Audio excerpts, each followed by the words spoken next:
Hello and welcome to round 4 of the 2020 Formula Virtual World Championship here from Midrand, South Africa. My name's Brady Downton and I'm joined today by Lilly Westwood. Sawubona. And down in the pit lane, Robert Mathershaw. Good afternoon. Today then, the drivers will be tackling 72 laps of this 4.261 km circuit, the first time we visited Kyalami since 2015, when Carl Beckenbauer won for Mathershaw, then branded Liverpool. However, today he has failed to qualify. Let's take a look through the grid then. It's for the third time this season, a Mathershaw Porsche front row lockout. Ruiz ahead of Simon, while Powers in third makes the same top three as last time out. The two Mathershaws are on the soft tyres.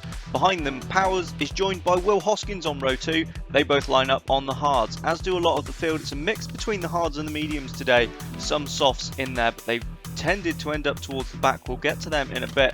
Johan Halvorsen equals his best qualifying of the season with 5th. Klaas van Snelheid goes from 6th. He is a medium tired runner in amongst the hards in the top 10. Be interesting to see whether he can make any progress. Elroy Wagner and Felix Perez line up on row 4. For Perez, it's his worst qualifying of the season. He'll be hoping to improve from that. Behind them, an absolute standout, Hunter Ryan in 9th. Also on the medium tyres, Gianni Ledesma, 10th for Meteor. That, if he can hold the position, could really save their bacon from potentially ending up in Q1 in a couple of races' time. Behind them on row 6, we have Alar Kanga and Jean Matson. Alvarez and Tumo Kinnaman line up on the 7th row. Kinnaman and Chima back in the race this time. They both cars failed to qualify last time out, but they've made it this time, and in fact Kinnaman's put in his best qualifying of the season. Just behind them, Gabriele Garcia and Thierry Zylander, who's done likewise, lining up 16th. It's 3 places better than he's managed at any previous race this season, so the Belgium looking up. Puccio Giordano lines up 17th for the second race in a row, alongside Nikolai Milkovic, the second Chima to make the grid, while just behind them, Nick Addison with a phenomenal qualifying for Franklin, lines up 19th in easily their best position of the season, just ahead of Marcus Thunder. The two have developed a rivalry in recent races. Let's see whether that continues. On the 11th row, we have Yukumi Takahashi and Felix Baer once again, but this time Takahashi gets the better of the Dutchman, qualifying just ahead. Baer on the hard tyres behind the Japanese star on the mediums. Carson Davenport and James Vazquez then lining up on row 12. And these are the guys on the soft tyres, and it seems all of them struggled in qualifying. Vazquez and Dominicas Virinas especially on the back row. Watch for them to come through the field, while Enzo Dominicali takes up his usual position at the back of the grid. So as we go down to the grid then, it's Enrique Ruiz in pole position on the right, Adrian Simon second on the left. It's a long hold, the lights go out now and we're racing in Midrand. It's a great start then from Enrique Ruiz. Powers and Simon already alongside as they head into the flat out right hand kink of turn 1, but it's Ruiz leading from Simon, Powers, Hoskins, Halvorsen in behind, Klaas van Snelheid, the top 6 in the same order they qualified then. Ruiz up front, absolutely unchallenged, as further back we've got Wagner and Ledesma side by side, and that's, Kanga and Ledesma side by side, Ryan side by side with Elroy Wagner as well, and through into 8th. Yeah, poor start there from Wagner, but Klaas van Snelheid looking around the outside of Johan Halvorsen, but no, nothing doing there. Yeah, as the wise man said, once, no dice. But yeah, pretty much procession, although I say that, we've got Milkovic going for a bit of a move there on Thunder. That was Takahashi. Takahashi going for a move back on Thunder. Wait, is it really? Yeah, it was. It's a completely looking different colour car. He was Down like the inside of Felix Perez then goes Hunter Ryan. But Perez trying to hold it around the outside. The Australian takes the position though and up into 7th. Yeah, solid overtake. Sorry, I'm just looking at the billboards. That's 2 positions that Hunter Ryan's made already then on the opening lap. A great start from the Australian. Side by side with Milkovic.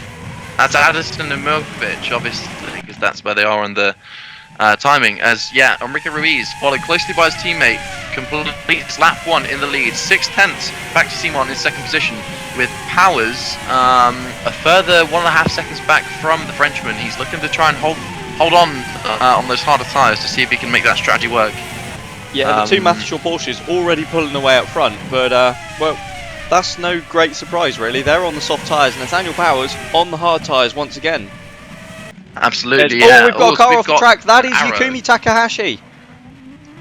The Arrow Yeah, then, so who what's qualified, going the on there? Japanese star who qualified in the Arrow really quite well as Billboard. Yeah, he was battling with Thunder then for, I think that was about 20th position, but Takahashi has somehow ended up off the road and slipped to the back.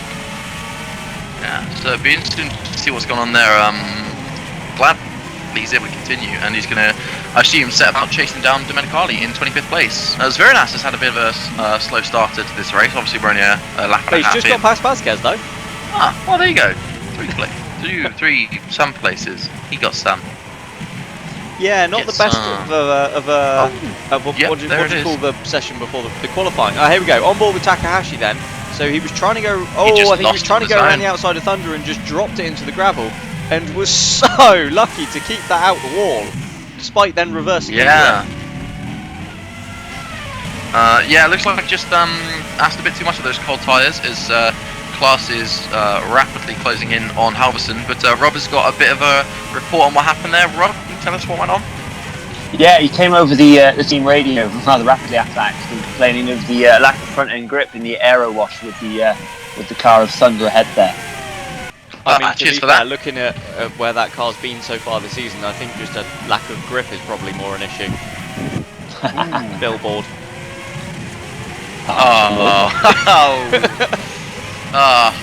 Takes me right back.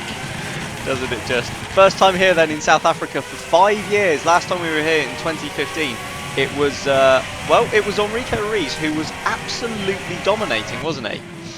Until about 3 laps to go when his engine retired and he had a, 50 odd second lead. And then Carl Beckenbauer won from Attershaw, so they'll be absolutely hoping that they can replicate that one here today. And well, it's looking good so far. Ruiz then in the opening laps is up ahead of Adrian Simon. Nathaniel Powers now 3 seconds back from even second place. Yeah, obviously 2 steps harder, but he is pulling away. He's got about a second gap back to his former teammate, Hoskins. Sorry, I had something stuck in my throat. I had a frog. Ribbit. Ribbity. Halverson doing a good job holding off class, but oh my god. I don't even.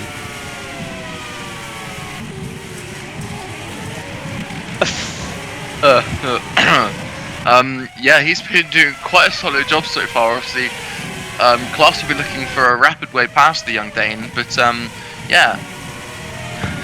Yeah, this is really not going to be helping Class's race whatsoever, as we appear to have a couple of timing screen glitches that do keep the graphics vanishing on the left-hand side.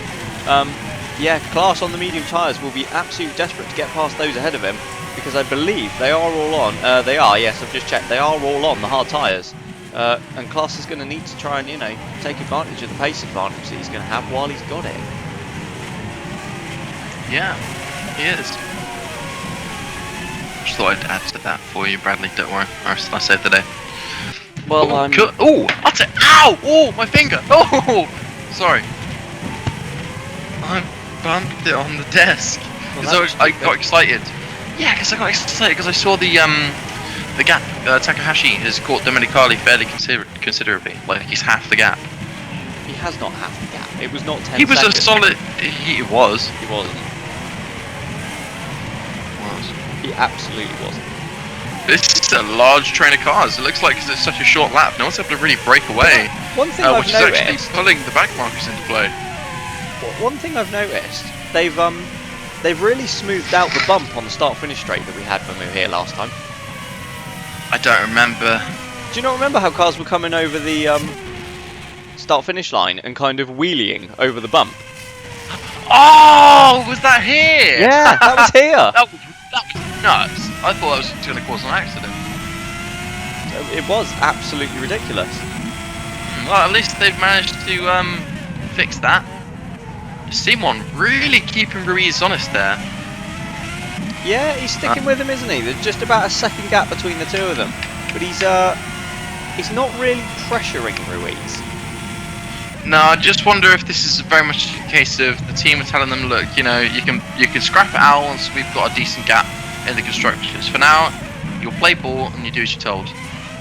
Yeah, I'd very much expect so. Or even, you know, they can scrap it out later in this race once they've built up an advantage to those behind. But for now, it's, you know, let's make sure that we've got the team this win first. I think it's definitely a better approach because obviously we see it. Oh, there's the button. Yeah, I was going to say, sorry, there we go. On board with, as we're on board with Adrian Simon, there is still a little kink over the start line, but it's nowhere near as bad as it was. Probably down to the increased downforce and the heavier cars.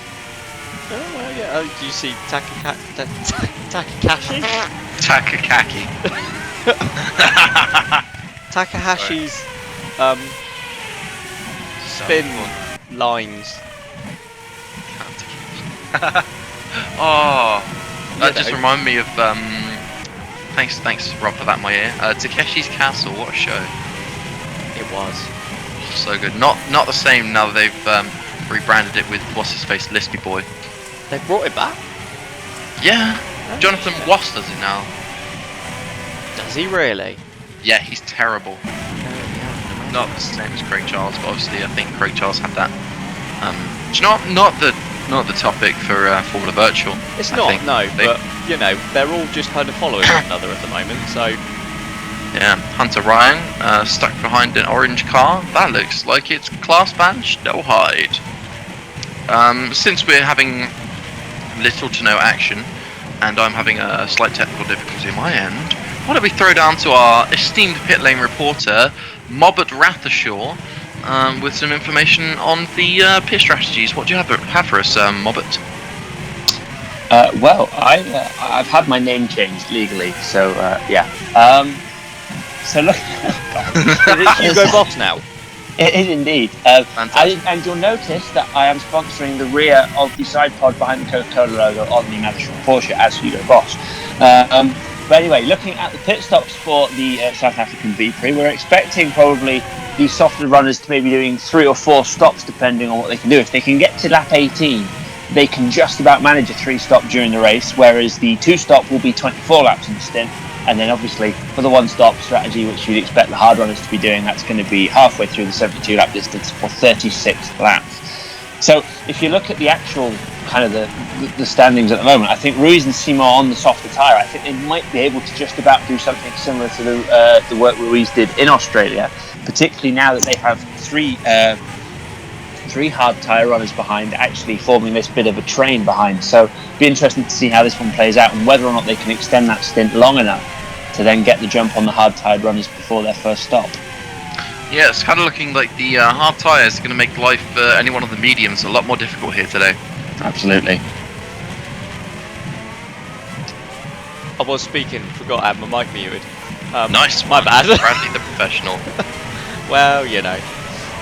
There's we were just watching Puccio Giordano there. I think we should probably bring up that this is the first race then that we've had a Westwood fail to qualify. So yeah, Carl Beckenbauer then has failed to qualify for this one for the first time in the first Westwood that hasn't made a race in 2020. Just couldn't really hook it up in qualifying. No, such a short lap. He actually had issues with traffic, as many people did, even in Q1. Obviously, trying to leave the pit lane at the right time, maximise the available grip. It's a shame that Carl didn't make it through, but Puccio seems to be doing an alright job of keeping Timo Kinnaman, pretty honest at the moment, for 15th place. Yeah, Giordano then currently sat, as we just said, just behind 15th in 16th position. So far in this race. The other guys that failed to qualify, Lewis Ellington once again in the second arrow, while Takahashi made it for the second race in a row, and both AMRs. So after Kovalenko's stunning performance to 10th last time out, before his race went rather down the toilet. Yeah, they've not made the race here at all. Yeah, no, it was a very good performance from Kovalenko there in Australia, but it did have the feeling of a bit of a fluke. I do find it quite ironic that Arrow spent that money on Lewis Ellington, and now Takahashi is making races. But to be fair to them, they've moved forward quite nicely since the opening 2 rounds, and I can only imagine with this kind of momentum, they can probably move forward even more. Yeah, you'd absolutely expect so. I mean, Takahashi, he's already caught back up to Dominicali now and the back of the pack, but he was actually running really strongly earlier already. Yeah. And let's also not forget that he was having a fairly good time of it in Indy Virtual before that series unfortunately got cancelled. He definitely was, yeah. Just some other guys that struggled during qualifying. James Vazquez and Dominik Aspirinas were towards the back of the grid after being caught up in traffic. And neither of them have really made any progress, but I think we're seeing that throughout the field at the moment. It appears to be really quite difficult to overtake right now. Yeah, well, obviously, circuit as it is, you don't really have many overtaking opportunities for the looks of things. Like the corners, yes, there are some heavy braking zones, but they're not quite. They're either off camber or they're a bit too tight on the apex. There's just a range of different factors that mean that if you want to make a move, you have to make sure you're going to get it right. Otherwise, you could risk either, losing a position to someone behind, or worse, bending the car completely. Yeah, most definitely. On the flip side, though, someone who had a very, very good qualifying performance was Gianni Ledesma in the Meteor. Oh yeah. He, the Italian managed to stick that car 10th, and he's currently still running there. A track where it's proving to be very difficult to overtake, and it looks as though the race is going to be pretty much purely dictated on strategy. That 10th for Ledesma could really save Meteor. I mean, we need to look at and remember that next time out, Q1 changes. This is the last race where we had Q1 set. It's looking very likely that both Chima and Westwood will save themselves and will no longer have to participate in Q1 to make races. And so we need to, there are looking to be two teams that will join Arrow and AMR in that Q1 session. And it's looking likely at the moment being Franklin and Lucas. Meteor right on the cusp of that, but a 10th place here for Ledesma would absolutely save them. I mean, it would put them ahead of Westwood and Chima as well. Yeah, exactly. Obviously, Chima with the best finish of 12th and Westwood 14th. It would obviously put them at the head of that fight, which would, I guess, then push the pressure onto Chima and Westwood to either get a fluke result later on or to develop further to actually push forward in the field. But that would be a huge advantage, especially after having made some money off of Ellington and being able to sign a cheaper driver, to be able to try and nail down that prize money. Because obviously, when you're qualifying for every race by default, you're at a huge advantage in terms of being able to capitalise on high rates of attrition, unreliability, etc., etc. So Ledesma is going to be hanging on to that point with everything he can. Yeah, most definitely. Mind you, he's currently in between two Lopez's, and the guy behind him is the guy who won the opening race of the season. So probably not going to be the easiest, but he's in a Lopez sandwich. Yes, he is. He's the Mayo, Wagner and Kanga are the bread. I mean, that made everyone uncomfortable. Yeah, it definitely did. Meat. As up front then. So what are we on to now? Lap 11 Ruiz is on. He's some 1.5 to 2 seconds clear of teammate Adrian Simon. Nathaniel Powers 13 seconds off the lead already. That's a nice looking car. Bit of a gap back to Will Hoskins though, sort of between 1.5 and 2 seconds at the moment, and a gap opening up between Hoskins and Halverson as well. And class still, like we're getting into this race now, and he's not made any inroads into getting past Halverson at all. It just looks like just not really a way past for him. Yeah, I think that's as a product of his qualifying position really. He class span on his best lap in qualifying. Then he was on to move up and onto the second row with his teammate, but yeah, just made a mistake on his last lap, and it resulted in him starting 6th. And well, as we've seen, it's difficult to overtake here, and he's even class in the Downton isn't able to get past a North Star, which, let's be fair, there appears to have been quite a performance gap so far this season between the two of them. Yeah, ever so slight. I don't know if you can notice it with the naked eye, but there is definitely definitely a difference in the cars there.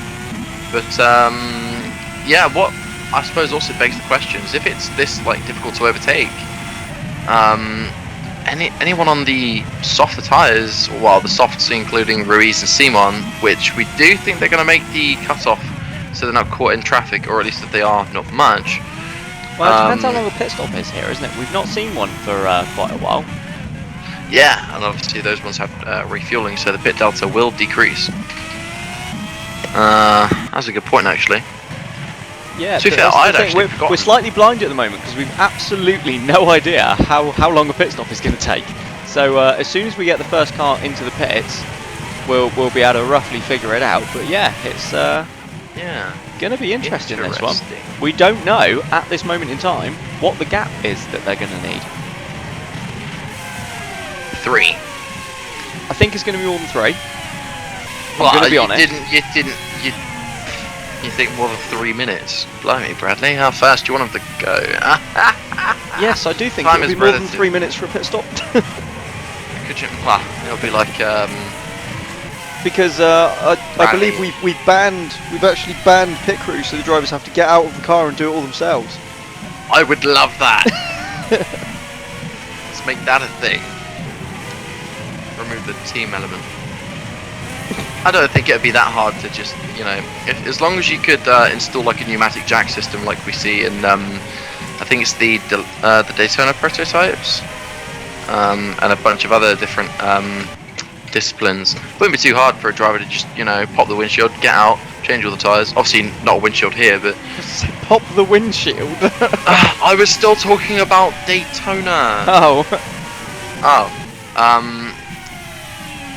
Rob has just told me that everything except single-seater has pneumatic jacks. It's just single-seaters that's stuck in the past. Rob, and they also don't get out of the windshield in the Daytona prototype. How do they get out? Through a door. There aren't doors on There those are. cars. There are 2 doors, Am I one either thinking side. of different prototypes, or am I just being an idiot? I'd be think inclined you're to just being an possibly idiot. suggest the latter. Nah. I love how you're well polite about it, and I'm just like, nah, you're an idiot. That's because I'm Rob's protege. Yes. As we go on board with Nick Addison, then, Brilliant. currently running in 18. Is he now? He is. He's behind Thierry Zylander. Addison. Zylander's had a bit of a rough start to the year. Yeah, he has, hasn't he? He was fairly even, and he actually outperformed his teammate Alvarez in qualifying over the course of the season, if I'm not mistaken. He dominated Alvarez in qualifying last year. Sorry? He somewhat dominated Alvarez in qualifying last year. And it did. Even though Alvarez took, I think, a larger chunk of the points. But this season so far, he's been shown the way in every single session, if I'm not mistaken. Maybe the odd practice. Yeah, I was going to say, aside from the odd practice session, yeah, Sergio Alvarez is absolutely leading the way at Phoenix, and Zylander really needs to pull his socks up. I think there was a lot of promise about him last year, but yeah, you know. Yeah, obviously he came up through the, I believe Zylander came up through the DS Matchshaw Youth Academy. I could be mistaken. He did, yes. But he showed a lot of promise, which is obviously why he was taken on by Phoenix, who had that partnership at the time. Yeah, I personally reckon this is probably just like a rough opening to the year. He's just trying to find his feet again, different power unit. Obviously, Alvarez has the experience of driving with 2 different power units and similar chassis, whereas Zylander still has to kind of make that adjustment. That's kind of my logic, I guess. Maybe, just a thought, maybe he's got some new glasses. Zylander wears glasses? I don't talk to the guy a lot. Yeah. I called him Terry once, He's and he just the won't speak only to me lad in now. the field at the moment who does wear glasses, but I said bonsoir, Le Terry, at like lunch in not Monte Carlo. Where was it? I can't remember. It was Montreal. That's it. Thank you, Rob. Oh, does he talk about this a lot then? Rob, that's a throwdown. Robert. Robert. Sorry, Mobbert. Sorry, I got your name wrong. Mobbert Rathshaw. It's okay, my headset flew off momentarily, and I was trying to retrieve it. Thierry very fondly speaks of his experiences of you in the paddock, as do most of the drivers. To be fair, they enjoy your comedy presence. What is that? What? They think I'm a clown. They think I'm like the paddock clown. pretty much. In something slightly more serious pit lane related, though, we're looking at lap 16. So, we're on lap 16. So, a couple more laps, and Ruiz and Simon are very much in with a chance of the 3-stop strategy, as well as the soft-tired runners slightly further behind. So, you're looking at Davenport, Vasquez, and Spironis at that point. So, they're obviously very much stuck in traffic or in uncompetitive cars, relatively speaking. But you've got to imagine. Sorry, I thought you were done. I misread that completely. Carry on. Again. It'd be interesting to see whether or not Ruiz and Simon have both got that gap that they need to get out ahead of Powers. I think it's borderline. So we were looking at 18 seconds last race. I think it looks like a slightly longer pit lane, but that's somewhat something into the wind right now. So we'll see what happens.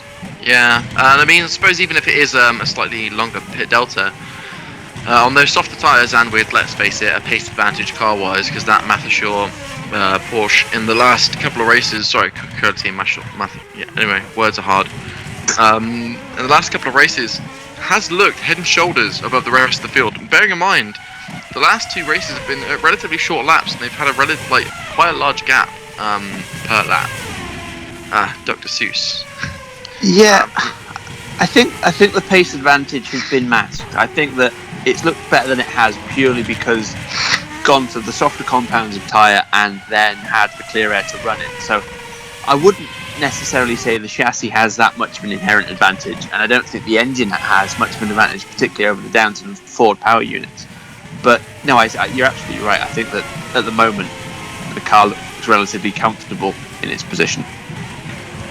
As the kids would say, that car do be vibing though. Wow, I wouldn't know that. Yeah, but you're not a kid, so. I'm just intrigued.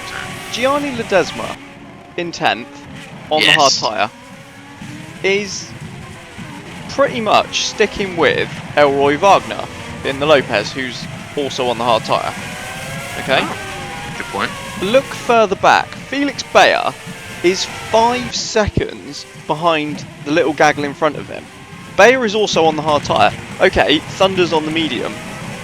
But in front of him, you count a couple on the mediums, and then you've got Zylander, who's the sort of like the little stopper in the bottle on that small gaggle. Zylander on the mediums. Bayer is not sticking with him, but Ledesma is sticking with Wagner. Mind you, Zylander's also losing time to Giordano, and they're both on the mediums as well. Zylander's on the hard tyres. Zylander's on the hards? Yeah. Sorry, my bad, I thought you just said he was on the mediums. No, sorry, I said he was on the hards. He's the next sort of like, in amongst the medium runners, he's the stopper in the bottle, which is why he's a couple of seconds behind Giordano. I have a theory. The hard tyres, especially in these temperatures, are not really providing the grip they're supposed to. So it's a lot easier to get more pace out of the mediums than the hards. Yeah, no, absolutely. That's not the point I'm getting at. Oh. The point I'm getting at is that both Ledesma and Bayer are in a Meteor, right? Which is proving to be a little bit naff this season. True. Ledesma is sticking with a Lopez, but Bayer can't stick with the train that's sticking with Zylander in a Phoenix. Pretty sure Bayer's just been passed by Zviranas. He has, yes. Zviranas on the soft tyres has just gone past Felix Bayer as well, relegating him further. So I thought it was Zviranas. Oh, we've got Adrian Simon in the pits then. Robert. Seaman in the pits. Yep, and he's he stopped, and as you'd expect, the stop seemed to be relatively comfortable. So it looks like he had about an 18-second gap to Powers behind, and it's a very lonely picture that I'm seeing as he's going down the pit lane. It looks like he can get out pretty easily. Yeah, Adrian Simon then rejoins really just ahead of Nathaniel Powers. There's about a second and a half. That was played absolutely perfectly. And Mobbit, forgive me if I'm wrong, but that puts him just about on for a 3-stopper. Yeah, no, it absolutely does. And also, I'm just going to point out to you that if you switch the letters in your name, you get Willie. I'm going to stop calling you Mobbit.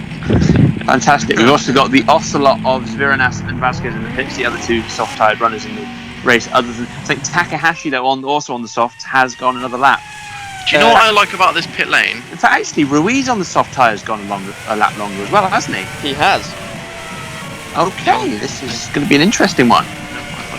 you might find that you're getting the clear air of being in the lead here, with Simon actually close enough to be slightly interfered with. I'll tell you what though, look at the time that Simon is getting. Yeah, Simon was rapidly closing in. He'd already taken a second and a half out of Ruiz on that lap. I wonder if pitting later is actually going to hamper Ruiz here, and whether this might hand the lead to Adrian Simon. Ruiz leaves his box then.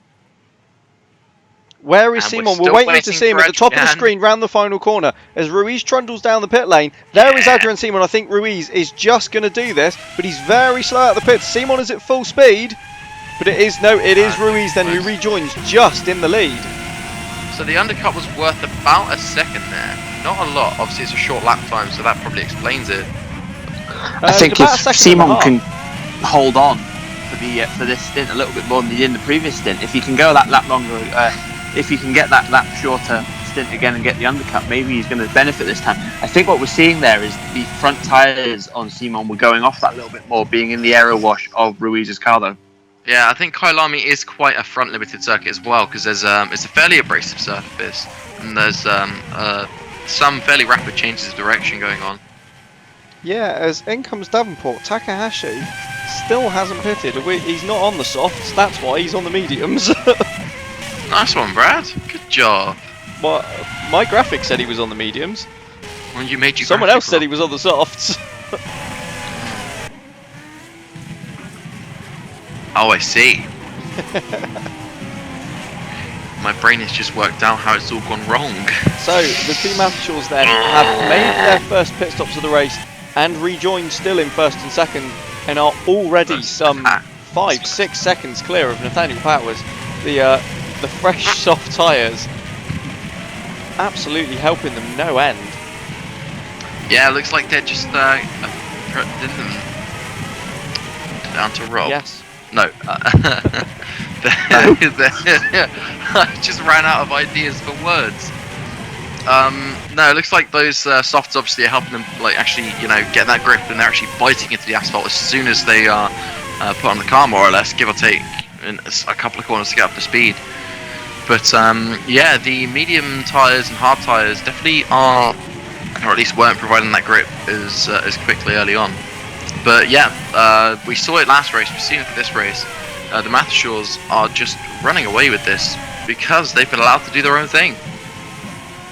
Yeah, exactly that. There's no one getting in amongst them that can, disrupt their soft tyre strategy. But I think, we've seen here this was very much a gamble from Mathershaw, because if either one of their cars hadn't been on the front row or had not quite built up that gap that was necessary in the first stint and come out behind them, I think that would have absolutely scuppered their race. Sorry, I've just received a message in my ear from Rob that I will not be repeating. Yeah, you're absolutely right. It's definitely a bit of a gamble to rely on, as Simon has lost a half a second to Ruiz in this sector alone. I don't know what's happened there. Must have made a little mistake. Unless it's just the timing screen bugging out. Anyway,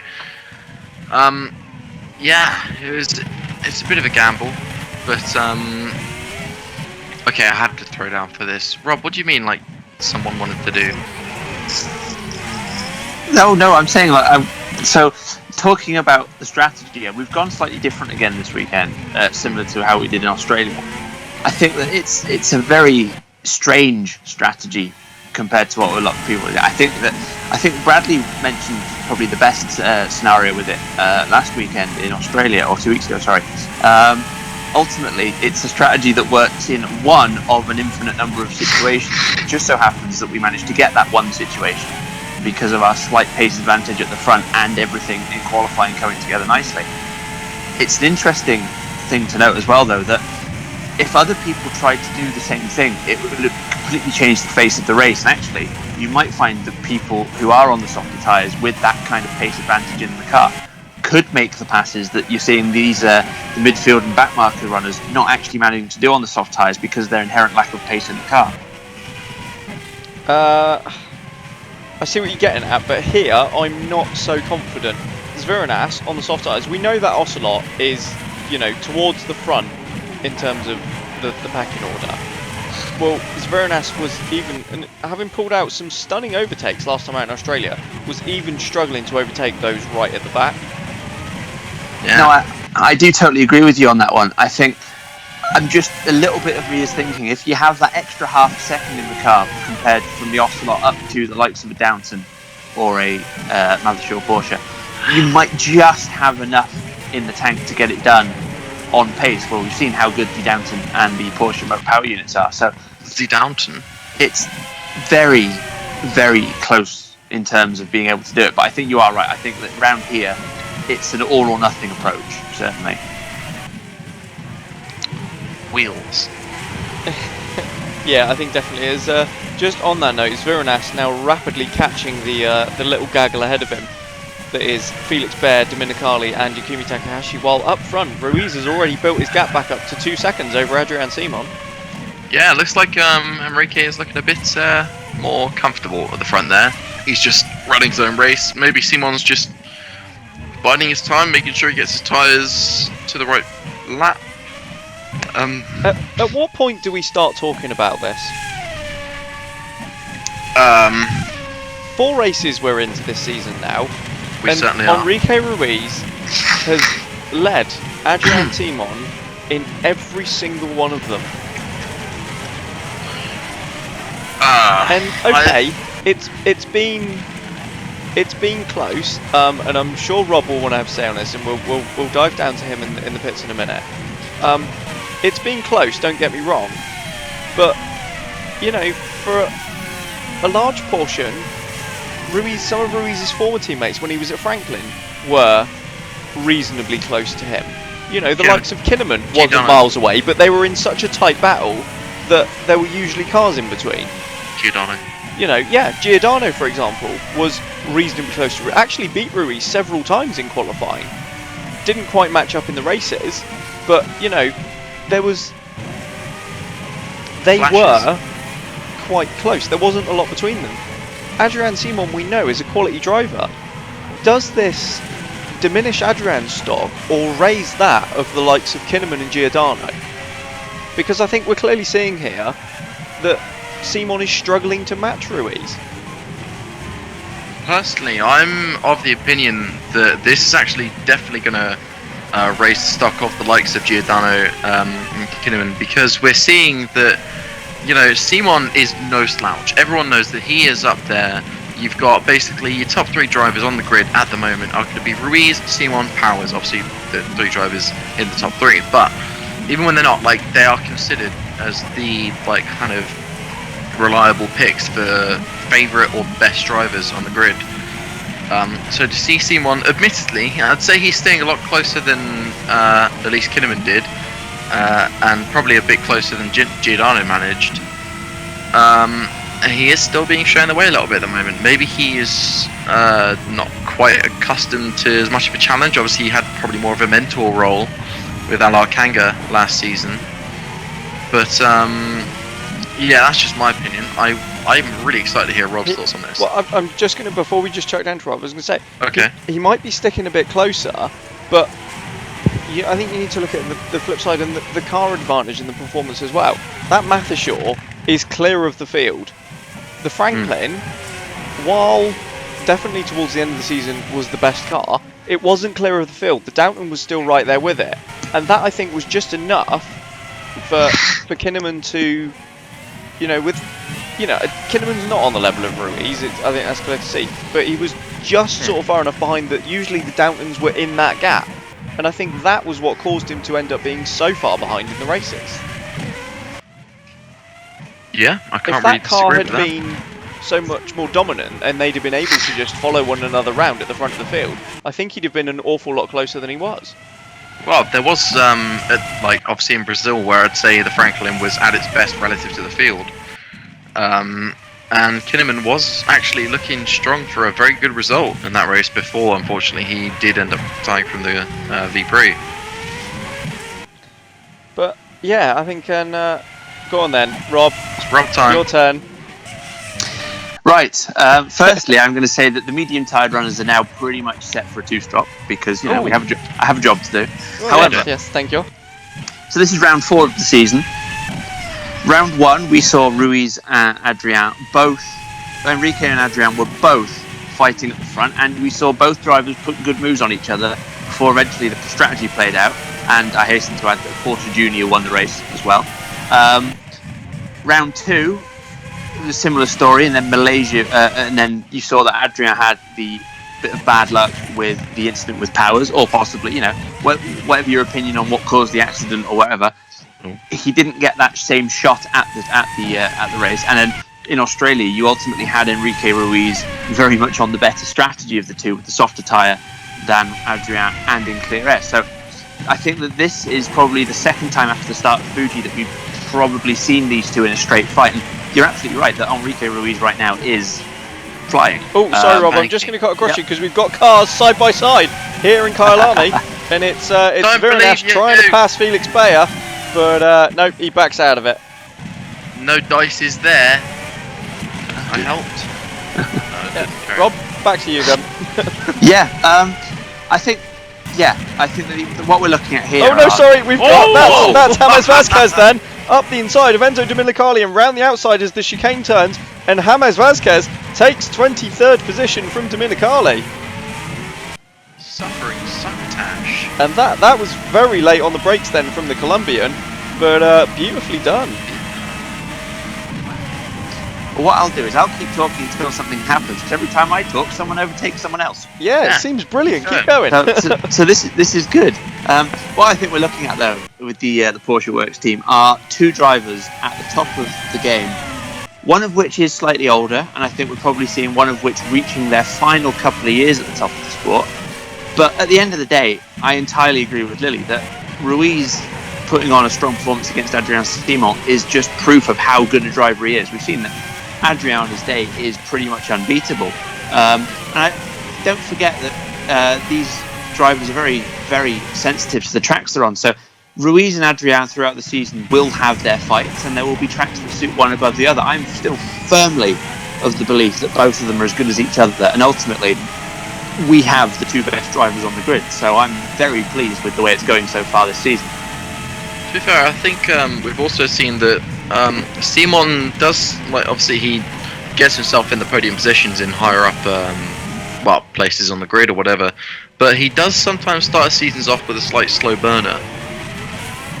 Yeah, no, absolutely. Adrian has always been he's always been the first to admit as well that sometimes his performance at the start of the season is somewhat lacking, and he's worked very hard on that. And I think we have actually seen the raw pace from him up until now, like in qualifying, mere hundredths away from Ruiz. Beat it, like between them there's always been hundredths, and it's gone either way in practice and qualifying. One thing I think Bradley has raised a very good point at is that ultimately, if this was a race with the Downtons, I think you would probably see Powers in between the two of them right now, potentially. But again, I don't think that's a slight against Adrian Simon. I think that's probably the fact that Nathaniel Powers in a Downton is an extraordinarily good package that's very difficult to beat on their day as well. I think it's testament to the quality of the grid we've got here more than anything that we're even talking about. That was Felix Bayer. Dominicas Viranas trying to go around the outside of Felix Bayer and very, very nearly losing the rear end of the car. Viranas is absolutely all over the place at the moment as he is pushing to get past the Dutchman. Yeah, he's really burning up those soft tyres as well, so I would be surprised to see him having to pit a lap early. Yeah, very close here. I wonder if Viranas is going to try and move, but no, doesn't look like it as yet, but yeah, we'll keep an eye on that. Sorry, Rob. Yeah, to be honest, I'm pretty much finished waxing lyrical about both my drivers and most of the other drivers on the field. Sorry, Davenport and Takahashi are having a bit of a scrap for last place. Sorry, there was a bit of excitement. Absolutely. Yeah, and I think Takahashi has held that position at the moment, hasn't he? Because it's Davenport trying to come back at him, because it's Davenport that made the earlier pit stop. As that is a very slow Felix Bayer. Viranas again he's trying to go left, he's trying to go right, but no way he goes. Can he get past? He's in the background. That's Dominicali round. Enzo Dominicali then spins out of 24th position. Spins trying to recover, and he's made a complete hash of that. Monka S, as the wise man once said. But yeah, that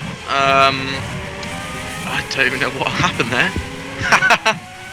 Oh, Alberto, what a Chad. Oh, they're very, very slidey at the moment behind Bear. Here we go then. So this is on board with Dominicali. He was too wide, caught the curb on the outside. That's obviously a different corner, but actually no, I think is that the same corner that Takahashi pinned it on just a bit earlier on for the Japanese driver compared to Enzo. It might be. So here we go. This is on board with Veranas then. Has he done it? Is that? Yeah, we missed it then. Yeah, we missed it because we were watching a replay. But that was Dominicas Veranas around the outside of Felix Bayer and finally moving ahead of the Dutchman and up into 21st. And Veranas, he's got 10 seconds up the road now to Marcus Thunder. I don't think that's going to take him long to catch at all because it looks as though he's got some serious pace in that Ocelot. Vroom. No, that's not professional.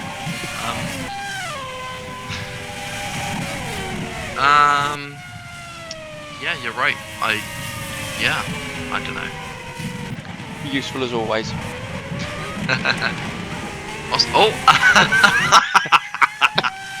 Alright, I'm gonna briefly have some technical difficulties in a different room. There we go. James Vasquez then takes a leaf out of Veranas' book and drives around the outside of Felix Bayer. Look at this Chad. Sorry. Beautiful move there from the Colombian. And that's Vasquez now then up into 22nd as Felix Bayer loses yet another place. Back up front, Johan Halverson still ahead and leading Klaas van Snelheid. Halverson is on the hard tyre, Klaas is on the mediums. You can only assume that Klaas will do one less stop, and he'll have to be hoping now that pitting earlier, and I mean he'll be absolutely praying he gets some clear air. Not that there's an awful lot of it behind him. As into the pits we've got Gabriele Garcia, and Garcia is on the mediums. So Rob? Yeah, we're looking now at a pretty stonewall two-stop strategy with the final stint being quite short. So if we're looking at about 15 seconds again for the pit stop time, that's going to drop. It might just drop Van Snelheid into a gap between Marcus Thunder and Dominicas Veranas. So he might get about 5 or 6 seconds of free air if he's lucky, or if it goes wrong, he might end up being caught behind the Ocelot driver, albeit on the soft tyre. Yeah, that's a very good point actually, because obviously Klaas is the leading runner on the mediums as it stands. What was interesting there then, Garcia and Takahashi pitted on the mediums, but no one else did. Yeah, I think what we're seeing is that it's these guys are really burning through their tyres, trying to get through and make some moves. And we are seeing people hanging it round the outside. What you might be finding here is the rubber just providing enough on board with Garcia. Up the inside of James Vasquez then. Vasquez trying to hold it around the outside on the softer compound of tyre, and I think he might just about, and he absolutely has held it. And that was brilliant defending then from the Colombian. There we go, into the pits then come the front runners, Klaas van Snelheid, Hunter Ryan, Alvarez, Kinnaman, Giordano, all in the pits for their first stop. Yeah, so it'll be interesting to see how this plays out. So the key one here, I reckon, is going to be Klaas van Snelheid. Is he going to get held up by numerous cars in the pit lane? He's been held up a little there by the Juma and the Westwood having to stop, but I think Hunter Ryan behind him got held up even further, having to let everyone go. Where is Klaas going to come back out? I think he's just ahead of Vasquez, but he is indeed behind Dominicas Veranas.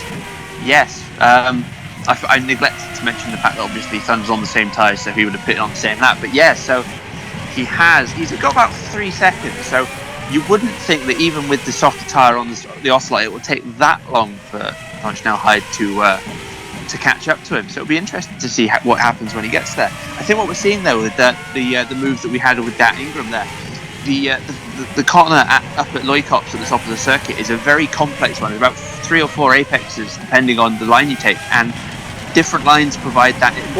There goes Hunter Ryan, and that is the Australian passing Felix Bayer then. So they're starting to find their overtaking shoes. Excellent move, yeah. And here we go, behind him as well, Alvarez on Davenport.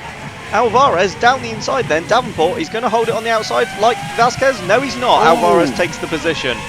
Yeah, that highlights it perfectly. What you're seeing there is that the kind of the tight apex in on the first apex of the corner gives you the initial turn in and the kind of the lead of the two cars to start with, but running all the way around the outside gives you a brilliant exit. But what we saw there was the car on the outside just clipped the curb, which lost all the momentum and got the car a little bit squirrely. So it takes a little bit more discipline to use the outside line, but as you've seen with the Ingram driver, it's very much something that could save you from losing a position. Yeah, very much so, as into the pits then come Matten and Milkovic. So those two, the former Ingram teammates, have gone 1 lap longer than most of the other medium tyre runners and 2 laps longer than the likes of Garcia and Takahashi. Garcia, who they were fighting, but it's helped Garcia at the moment. He's currently ahead of the pair of them. Yeah, I think we've seen the similar thing to what we saw with Adrian Simon at the front with the soft tyre. The early stop seems to have saved that little bit of time. The final lap on the tyre just taking a little bit too much performance out of it. Yeah, and those guys went, as we say, a lap longer than anyone else as well. But we've got a very big train now here, and it's behind Felix Bayer then that we're currently watching. Down the inside goes Alvarez, and that's another one then is behind him. The two Chimas are going side by side. I think Bayer's fighting this one back then, holding it around the outside of Alvarez, and he's not letting the Argentinian have that position. Bayer holds on to 17th. Did Giordano just manage to find his way past Kinnaman there? I have absolutely no idea, because I don't know any of what just happened. Oh, that's a launch from Milkovic, and but nothing there is behind him. Addison and Thunder are side by side, and there's a little bit of a rivalry building up between these two guys. We saw some of the comments in the Franklin press release, but they are absolutely wheel to wheel then down the start-finish straight, and it's Marcus Thunder who's just nosing ahead. Oh, but he's had a little swerve, but yeah, there we go, holds it on the outside then, and pinches Addison on the apex, and Thunder takes the position. Meanwhile, we've got Davenport. Has he passed Milkovic and Kinnaman there? I think that they're probably behind because they pitted. Oh, I had to. We've had all the medium tired runners have pitted, as Milkovic trying to get past Davenport. And Davenport is slow on the exit, and that could give Milkovic the run then down the inside, and they're all absolutely all over the place, but it's somehow still Davenport who holds the position, as this is giving Addison the chance to come back at Thunder. No, it's not. Never mind. 9! Yeah, so are they on for a 2-stop? Yes, comfortably. They didn't pit until about lap 31. Oh, so they were closer to a 1-stop. Okay. Yeah. As up in the midfield then, Klaas van Snelheid has already caught up to the back of Dominicas Viranas, and will be looking to try and overtake the Ocelot sooner rather than later to not lose out any further ground. But he's only some 12 seconds behind Halverson now, so once Halverson pits, Klaas van Snelheid will be clear. He'll be hoping he can make the best use of that. It would be interesting to see Klaas's pace in the clear air actually.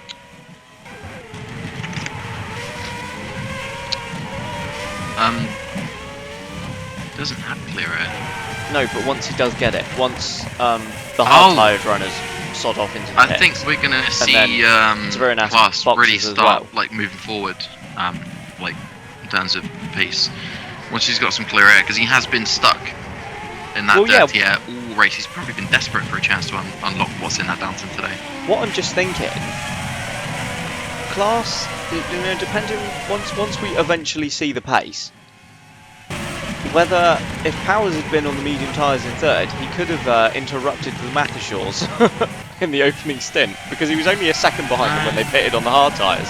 If the mediums are that much quicker, and I think they're going to be, because Klaas has actually gained quite a lot of time already. Oh, so we've got some great scrapping going on between Kinnaman and I think that's Thunder. Yeah, Kinnaman goes around the outside. Addison looks for the way through. Sorry to completely cut across you there, but decent little bit of action as they're coming up to be lapped now. They've already been lapped. No, they haven't. Yeah, they have. No. Takahashi and Dominicali have been lapped. These guys haven't.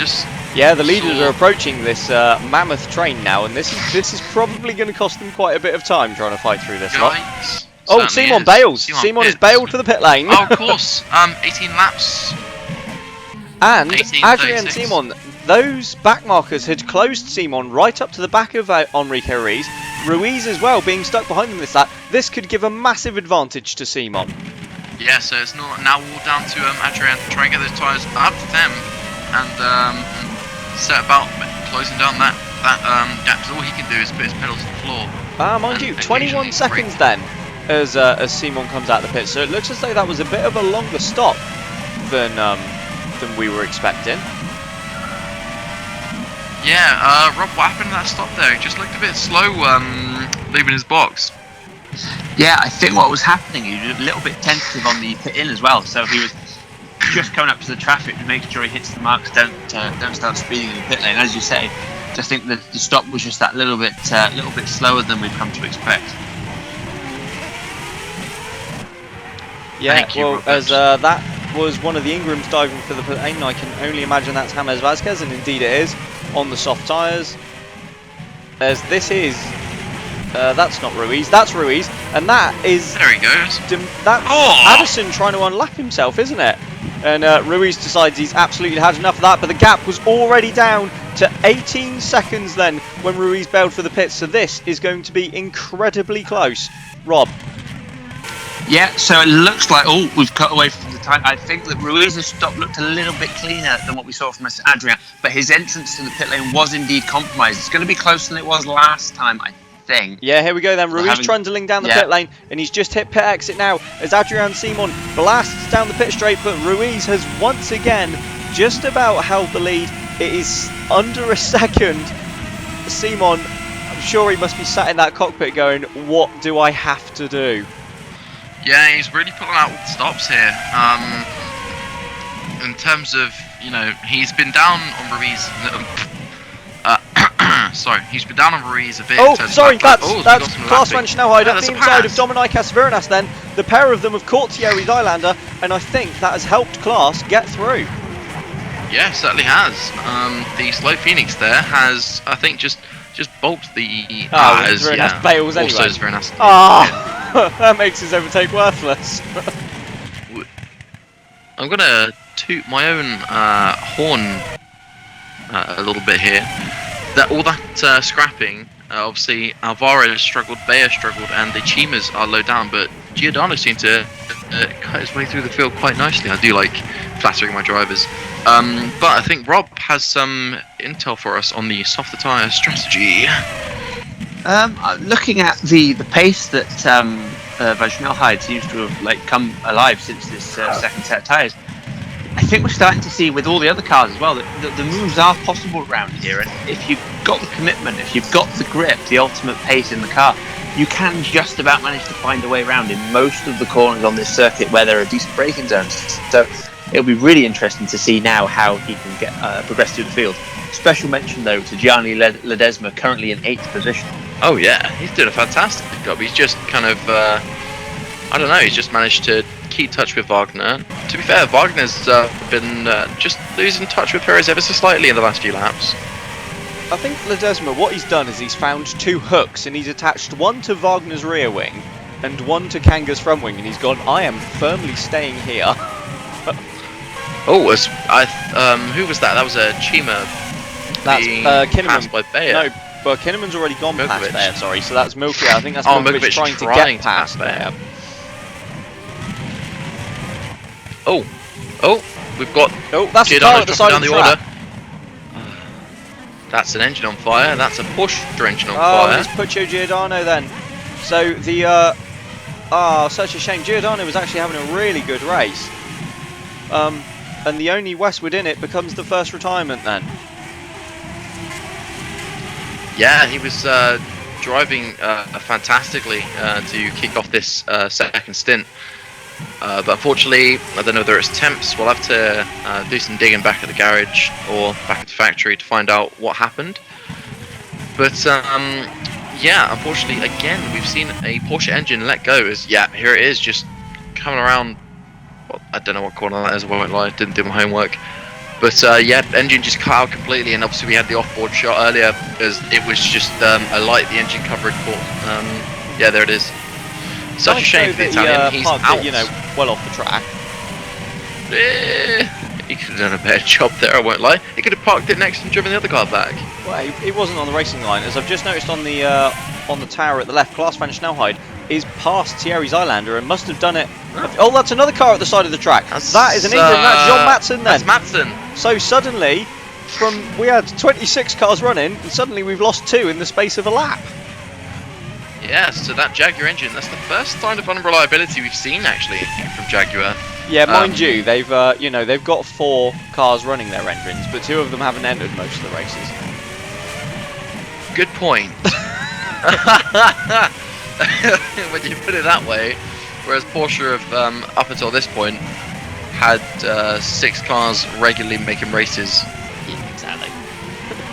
There's behind Enrico Ruiz then, Adrian Simon's just lost a bit of time, and I think part of that will be down to lapping Carson Davenport. He really doesn't want to let him go. Davenport sticking it up the inside at the final corner, and Adrian Simon just about now gets clear, but he's now some 5 seconds nearly behind Ruiz, and that cost him massively. Yeah, massively bogged there by Davenport. Don't know why he's done that. He's running in last position on the track. But he's completely interfered with the battle at the front there. But it does go to show what you were saying earlier, Bradley, that when these soft-tide runners do get any kind of traffic, compared to at least other soft-tide runners, they lose heaps of time. I don't know if that's more Did I say that? Yeah, you were saying about how you need clear air for soft tyres to work, unless I was... Oh, yeah. Well, yeah, I'll take that. But I think that might also be more of a commentary on the pace of the back markers, as we've got, I think that's Halverson? No, that's Garcia up behind Zylander now, yeah. Garcia's been very absent so far in 2020. He has, but actually not running too bad a race. Garcia on the medium tyres, like Hunter Ryan behind him, and Ryan was actually in a really strong position before his pit stop, so that early stop for Garcia has worked out actually tremendously well. Very nice. And likewise Yakumi Takahashi, who had slipped to the back with his mistake earlier on, but look at him now, he's ahead of both Lucas's, Dominicali and Vasquez. As Klaus van Snelheid then on board with, not on board with him, but off board, there we go. And that is up the inside of Alar Kanga. These two have battled quite a lot in recent years. Kanga obviously now with a different team in Lopez, and he's held on there on the outside. Klaus sticking with them, then 2 still wheel to wheel, but it's just Kanga that holds it. Klaus has caught these guys rapidly. Definitely has. And in fact, he's only 4 seconds behind Halverson now, as Hoskins pits then. So the first of the hard-tired runners bails, and it's Will Hoskins who comes in. And Nathaniel Powers has managed to go an extra lap as Alar Kanga gets out of Klaus van Snelheid's way. Right, let's throw down to our pit lane reporter. Yeah, so I think it's a pretty routine stop there from Hoskins. Going to come out just on the cusp of the top 10. Kanga coming in as well, and anticipating to come down to about 13th or 14th place. Now I think it will be 14th, because I think Veronis is just going past the pit lane as well now. So be interesting to see where he comes up again. And of course, cars in front all have to pit again, so should still be a relatively good result for the young Estonian. I just feel like an absolute... No, you go first. Well, I was going to say, what we can watch now then is the gap between Klaus and Hoskins. Once the, I should imagine the few in front of him now will all pit within, well, at the end of this lap. As Klaus desperately trying to find his way around Ledesma, his engineer just needs to get on the radio and go, calm down, mate. He'll be disappearing at the end of the lap. You think everyone in front of Klaus is going to disappear and you're going to leave him with some clear air. The only driver he might have in front of him is his teammate at this point. It'd be interesting to see how far away he can pull from Hoskins, who even Will Hoskins has come out behind the Dutchman then. Yeah, sure enough, Nathaniel Powers pits. Now then, let's see if he gets a clean stop from the Downton boys, as we've got eyes on Felix Perez here. I'm kind of hoping Klaus can get past him. I don't think it's going to happen. I don't know, I think he will, because Powers and Hoskins were fairly close. No, there we go, Powers leaving the pit lane. Klaus coming down the pit straight now, and Powers is Hoskins jump Powers ahead. Oh no, yeah, you're right. Powers is absolutely comfortably ahead of Klaus van Snelheid then. So if he's going to take advantage of these medium tyres in this second stint, he's going to need to get past his teammate. They're on different strategies. You shouldn't imagine that'll be too difficult.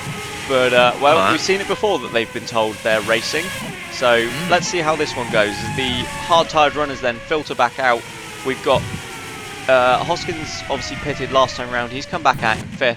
Behind them, Halverson has rejoined in 9th. Behind is Virinas on the soft tyres, interestingly. Perez in 10th, Kanga 11th, and Wagner 12th. So Kanga, pitting 1 lap earlier, has jumped his teammate. Yeah, absolutely. As I think Rob has a note for us on the Mathshaw Porsches, who are currently trying to find their way through the back markers. Rob? Robert. No, Yeah, headset fell off once more. I'm talking away and the headset's somewhere on the floor. So what we're looking at, I think, you know, it's such a crowded midfield and then towards the back of the grid. What we're seeing here is that it's just so difficult to overtake. But with the gaps that you're seeing, it's very much a classic case of traffic giveth and traffic. Yeah, I buggered that up, haven't I? You have, yeah. Giveth and traffic taketh away. It's fine. No one noticed. We can cut it. It was up to 5 seconds. I changed live tally. I think you're going to do well. It was up to 5 seconds. It was as low as 2.5, and now it's all the way back up to 4.5 seconds. So it's very much a case of just to kind of, it's very stochastic in nature. What are we going to see? Who are we going to get through the traffic easier? The first indication we're going to get of how well they've really done is when they can get past Kinnaman in 13th, so another 4 cars. Then there's a 6-second gap, so it'll be interesting to see how much the gap's deviated by the time they've reached that high up the field. Yeah, certainly. That's an excellent report. Just looking sort of just behind the 2 Porsche Mathshaws at Klaas van Snelheid, who's not and there we go. Look at that. The director is loving me this year so far, isn't he? Klaas van Snelheid on screen then, not at all pulling away from Will Hoskins, and as a result of that, not catching his teammate. He's not making the use of these that he needs to be. I think because obviously we saw him getting quite racy behind Felix Bayer.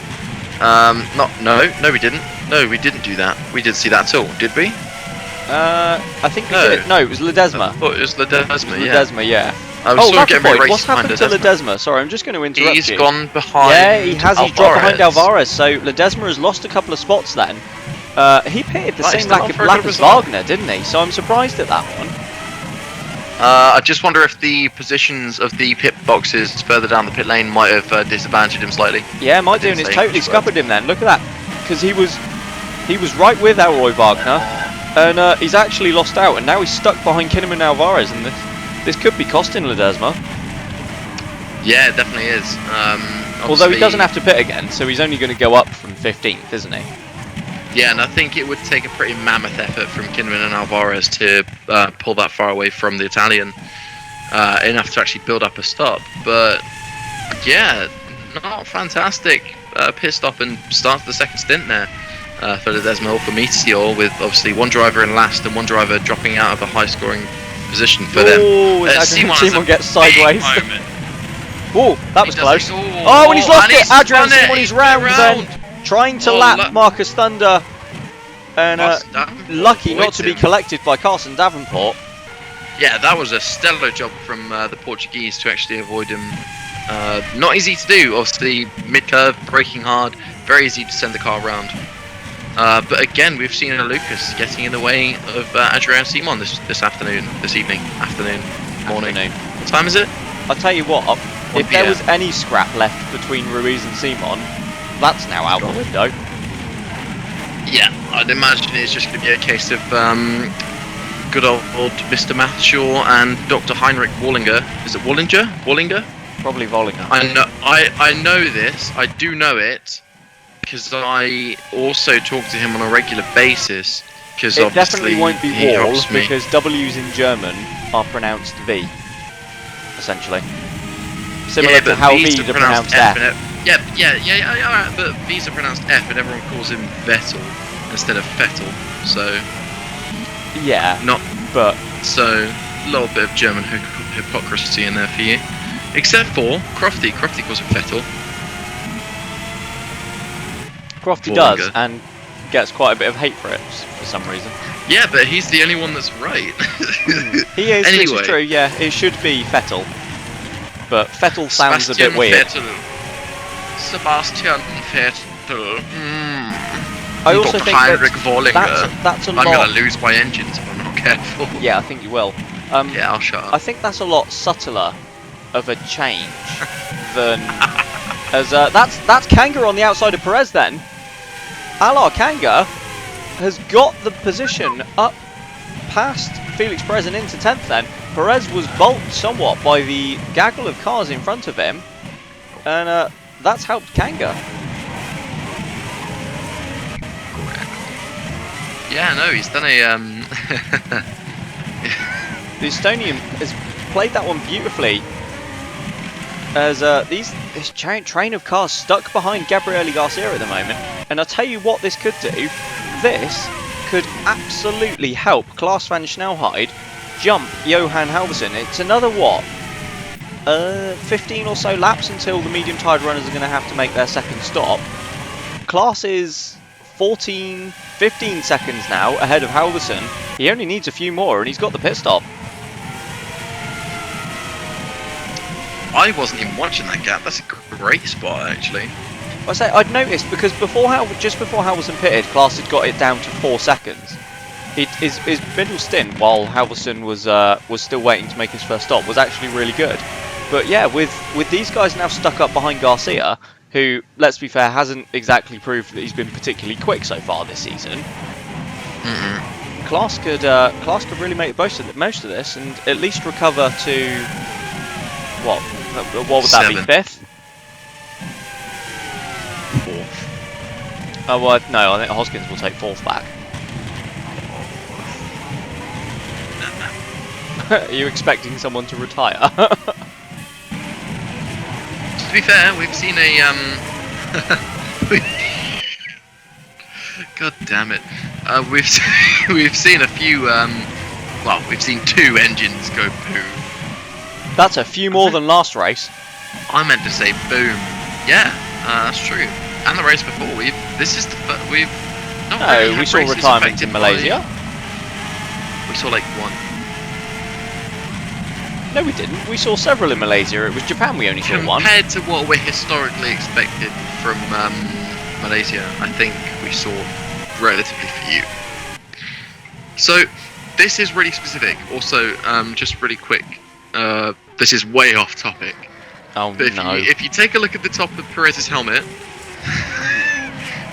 next time we get an onboard shot, don't take that the wrong one. Did you ever play brain training or sight training? No, that's it. Sight training on the. Oh no, DS. brain training. Did you see the little yellow?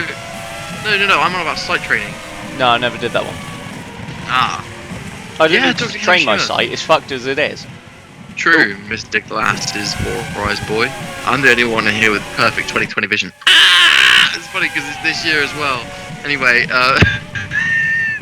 if you look, never mind then. But anyone who's played sight training on the DS, if you look at the actual C on the top of Perez's helmet, it's similar to the C in one of the sight training exercises from that game. That's all I have to say. Anyway, a certain pit reporter has been nagging us for the last couple of minutes. He wants to come and play upstairs. Robert, come and say hello to the nice boys and girls. I have to say, you have taken the award for the most pointless fact I have ever heard in any motorsport. Really? Bradley has not taken that award once? It was a difficult one, but you have just topped everything Bradley has ever said. I'm both kind of pleased and disappointed at that. Honestly, it's not an award I like giving out to people because it gives an indication of, Oh, is that Simon behind a Lucas again? I bloody well hope not. I have to be honest. I am going to go. Oh my god! That was a big sideways moment. I am going to go and have. No, he's done it again. Round goes Adrian Simon again. then, as the Lucas of I think that's Carsten Davenport once again pushes Simon onto the curb, and that curb at that corner has proved very, very slippery. That's, I was going to say 4 cars now that was spun, but it's not. It's 3, but one's done it twice. Well, you know what they say, fool me once, shame on you, fool me twice, shame on me. I've got to say, while it's obviously disappointing to see Simon rapidly losing time from being stuck behind back markers, you would imagine he would be, especially such an aged, experienced driver such as himself, he'd be able to avoid He's not going to appreciate that. such an incident. Did you just call Adrian Simon aged? He is old. I mean, okay. I think what we're seeing there isn't... Gabriele it's Garcia not... then pits from what was 6th position. That's going to release the guys that were up behind him, as Hunter Ryan has got past Dominicas Verinas as well. That's not a pit stop. Garcia's parked it in the garage. Oh, that's just a retirement for Gabriele Garcia. I guess the team they must have seen something they didn't like on the telemetry, had to bring him in and retire the car. That's a big shame. Yeah, Let's see what here we we get. go then. So this is sounds on like board he's stuck from in Garcia gear. as he comes into the pits, and yeah, I think you can see on his dashboard he's stuck in 3rd gear. That is a big shame. Probably some kind of hydraulic issue then with the selection of gears, but that puts the Brazilian out of this V-Prix. Had to think about that one, but it's okay. I got it. Yeah, and that releases. So as I say, that releases Hunter Ryan, and I'm just keeping an eye. The gap between Klaas and Halverson is now about 18.5 seconds. So I think the Dutchman is. We've got a car. Is that in the wall? That's Nick Nick Addison Addison. in Yeah, the he's wall? managed to spin it. Ooh. Put it in the wall.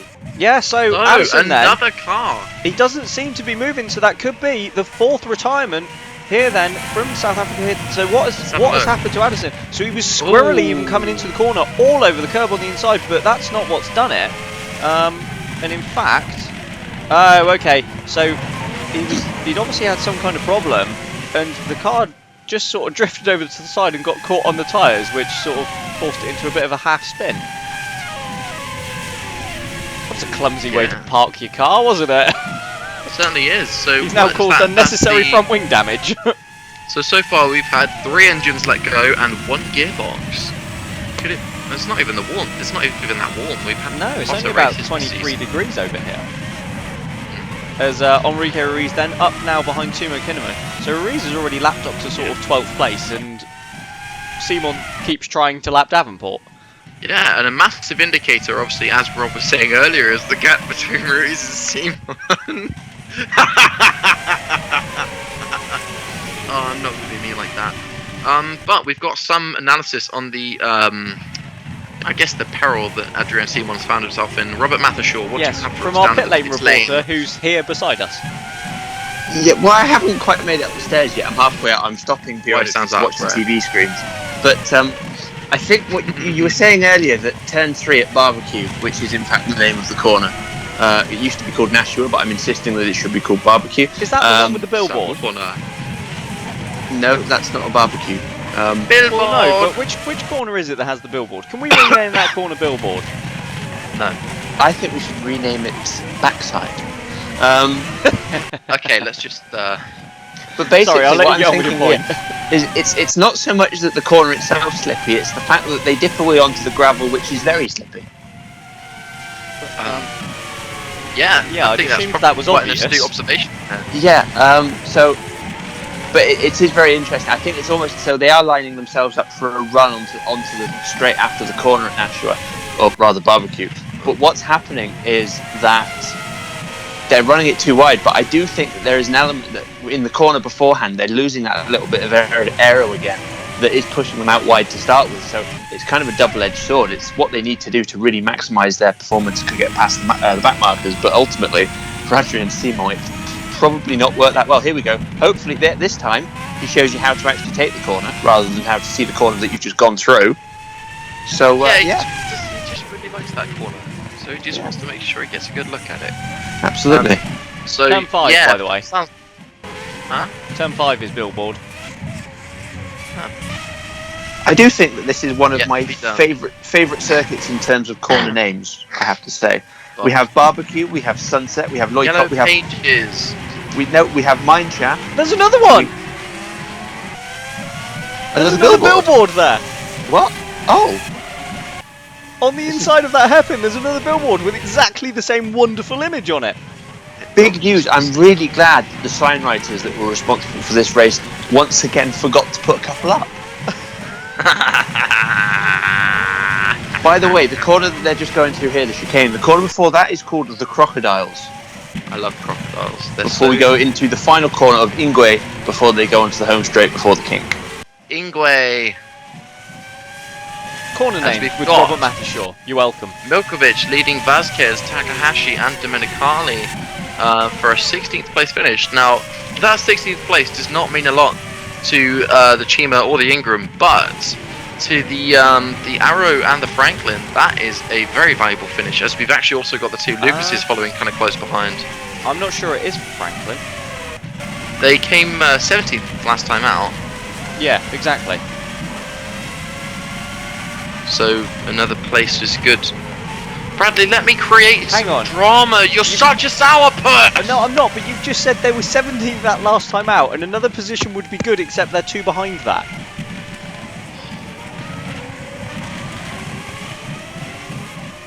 Look, I'm sorry that I've just shat all over your point, alright? But, I mean, you know. If you're going to make a point, get it right. That was a bit much. As Hunter Ryan then, still sat in 6th position and leading this gaggle. Classman Schnellheid now has some 22 seconds over Halverson, so comfortably enough for a pit stop, and it looks as though once Class pits and rejoins, he will come back out in 5th position. Ryan got Zviranas, Halverson, Kanga, Perez and Wagner right up behind him. These are the next guys as well that Enrique Ruiz has to lap, and I think, in fact, there the Brazilian is in the background. As we have a visitor to the commentary box. Welcome, Rob, as Adrian Simon dives in for his 3rd and probably final stop. At the end of lap 50. Yeah, it's a shame I didn't stay down there for the stop, really, but it looks like it was clean enough. It is, yeah, from what I can you've see. jumped the gun slightly. Yes, I Jumped the Jun. to be honest, I think at this point the pit stop for Adrian is purely to get him to the end. It's not really going to affect his position. I mean, it's entirely possible that Ruiz's pit stop might take him 38 seconds. I'm going to say, he might well take your advice and get out and do the pit stop himself. I think at this point he'd still come out in the lead.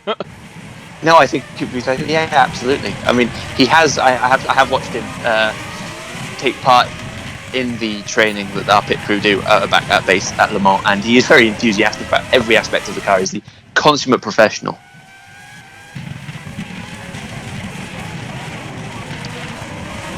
Ocelots.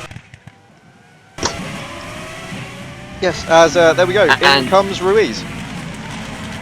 Yeah, absolutely. And I think once again, oh, there's a slight hold before letting him go there. So interesting to see whether or not. I don't know why they held him for so long. I think they might have just been double checking the cooling systems, making sure that there was nothing blocking them. So be interesting. Is he going to clear this traffic? That's going to be interesting. Oh, Ruiz leaves the pits and he doesn't. He's going to come out in between all of these guys then. So that's Milkovic and Vasquez who have got through, and 2 more cars that he's going to have to relap. Luckily for Ruiz, though, there isn't a Lucas in the mix. Quick question. Ruiz starting a pole, yeah, and nobody's he's got the fastest lap at the moment. Oh. He's led every lap. Oh. Is this going to be the first Grand Chalet in Formula Virtual, or have we had one before? He came close last round, so this is the thing. We're not entirely sure because we don't have all of the data from 2013 and 14. But because of that, to my mind, we've not had a Grand Slam so far. 13 and 14 were very close years, as Ruiz wastes no time dispatching the, I was about to say the Milkovic of Chima. Yeah. But I mean, not entirely wrong. The Milky Tits of Chima have been No. I'm going to prison. I'll tell you what, it should be quite easy to go. After this race, we will dive into the history books and we will find out whether or not we have had a Grand Slam before or not.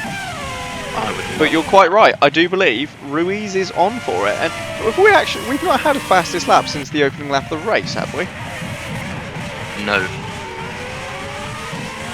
It was a very good lap. Yeah, but it wasn't that good. But is that? I should imagine that's a what's the word I'm looking for? It's completely gone. Billboard. It's billboard's not the word I'm looking for.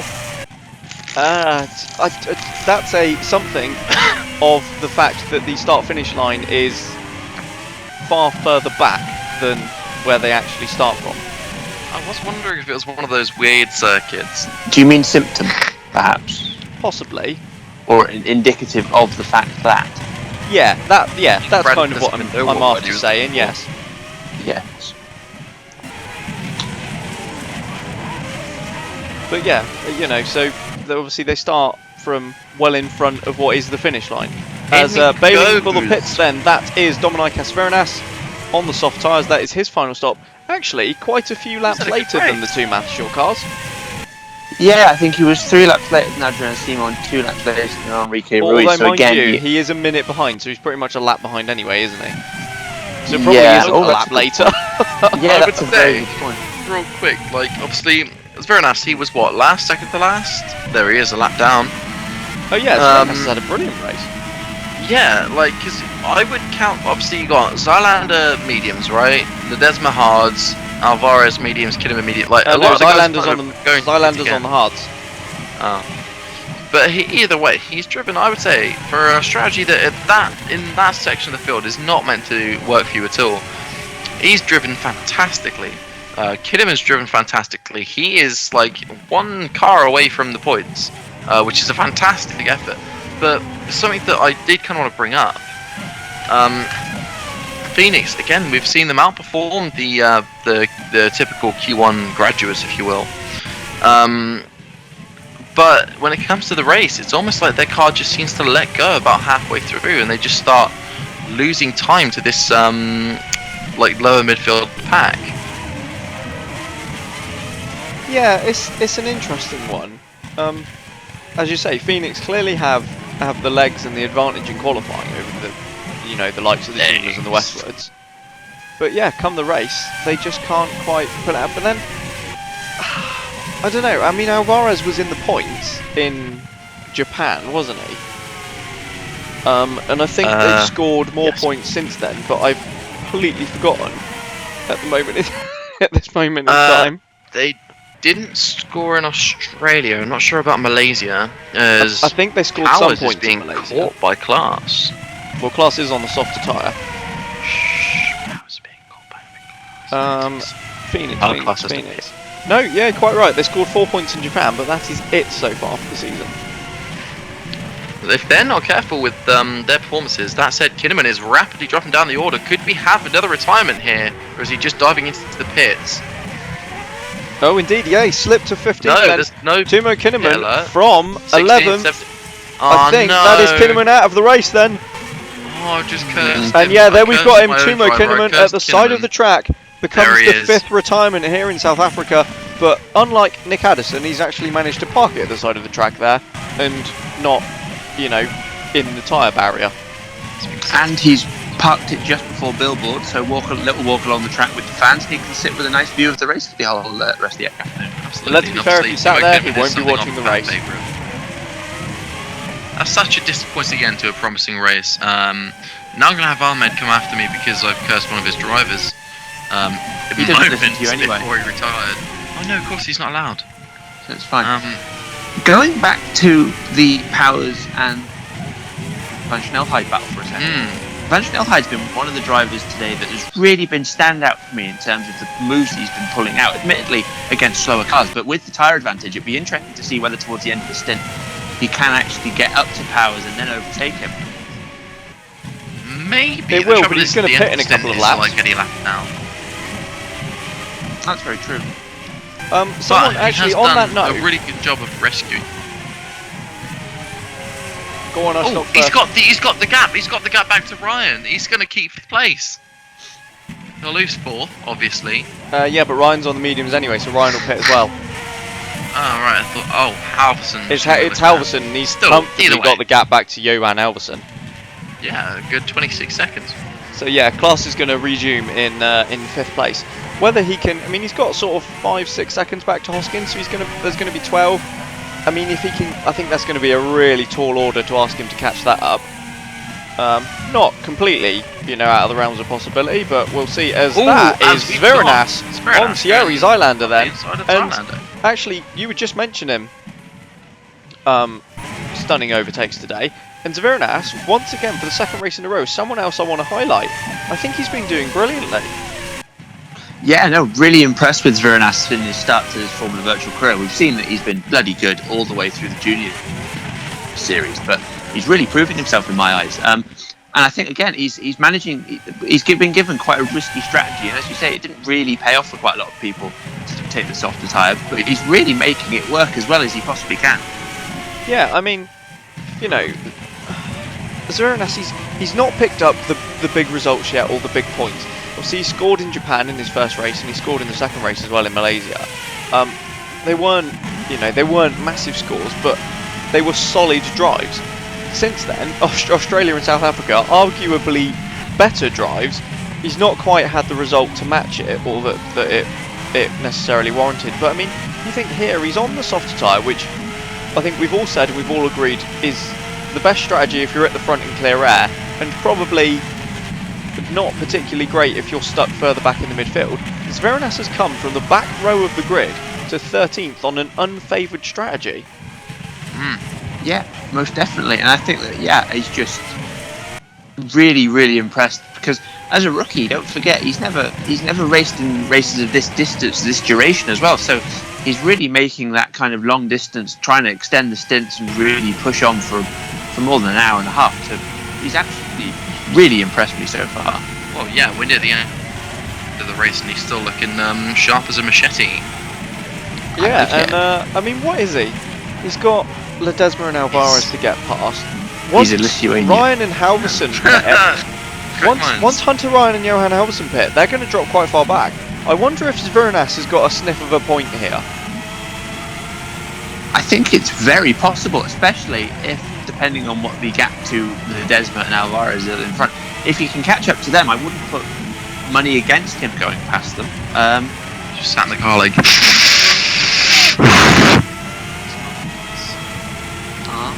That was an assault to my ears. I thought he had a respirator on, I'm not going to lie. No, all of those are in the hospital at the moment. It's not funny. As into the pits comes Klaas van Snelheid then for his final stop. And, Will Hoskins is going to comfortably go past, and he's already through, but Klaas is going to easily rejoin in 5th. Is Hunter Ryan going to pit on the same lap then? I reckon he probably will do. We're expecting both Ryan and Halverson in. Neither of them pit. I thought the fact the director had cut to him meant that he had information that we didn't, but unfortunately not. Yeah, so maybe he was just expecting it as we were, but has, like us, been fooled. So Ryan and Halverson, we should imagine, will be boxing at the end of this lap then. And it'll be interesting to see where they feed back out. Ledesma could well be promoted into a point-scoring position as it stands. But we don't quite know the gap between Wagner and Alvarez, but I can't imagine it's tremendous. Zviranas has now just gone past Ledesma. Well, there goes Ledesma's potential points. No, but I think that just goes back to what we were saying, that Zviranas, now that he's got the softer tyres coming towards the end of the race and everything's coming back to him, I think as you say, he's now taken the position off Ledesma. He's now in prime position for the points, isn't he? Yeah, most definitely. As Takahashi makes his final stop on the medium tyres as well. Another one who, I wonder if that earlier stop will be able to... Who else ahead of him is on the mediums? Davenport and Vasquez are on the softs. They don't have any more stops to make. That's not a strategy that's worked for either of them, is it? No. Thunder's on the mediums. I don't know how far up the road he is. I think Dominicali as well. Yes, Dominicali's on the mediums. But we'll keep an eye on it as, there we go, Hunter Ryan comes into bits. Halverson doesn't. Halverson goes for yet another lap. Oof. Halverson's the hards. That would explain it. It would, yes. That'll be why, because he's going to the end. Oh no, that means Zviranas might not get his point. Because Hunter Ryan is... No, Zviranas is through. Zviranas is through and into the points then. Hunter Ryan would theoretically lift Meteor above Chima at the moment and Westwood. Yeah, Ledesma then back out in 11th. Hunter Ryan down in 13th, and that is as he gets very sideways out of the pits. I don't think that is what we expected at all. No, definitely not. I was expecting Zviranas to do good things on the soft tyre. Yeah, but I wasn't expecting Ryan to be down in 13th. Oh, I wasn't very close there between the Lucas and the Chima there. I was just thinking that. Between Milkovic and I assume that is Thunder. Yeah, there we go. Both Dominicali and Thunder do indeed pit then. That elevates Takahashi up another couple of spots, and he's actually, as you say, yeah, he's ahead of Milkovic as well now. Takahashi up in 17th for Arrow. Yeah, he's made that strategy work very nicely. I have to admit, Yagumi Takahashi. Sorry, I have a note written on my hand. It's a bit smudged because I'm sweating. It is warm in here now, and also very small. Because I'm excited. I love it. It's going to be really interesting to see how Enrique Ruiz can handle overtaking to put a lap on Perez, bearing in mind that they're a car with slightly more comparable pace. I think, actually, to be fair to Perez, he has let him pass. Yeah, I was going to say that was that was really quite straightforward. I think for Ruiz, probably one of the easiest laps he's had to put on a car. No, very impressed with Perez there. Let him lead through. Maybe he needs to dish out some lessons. Yes, I think I'm going to be talking to Perez and sending him straight to the Lucas pit lane.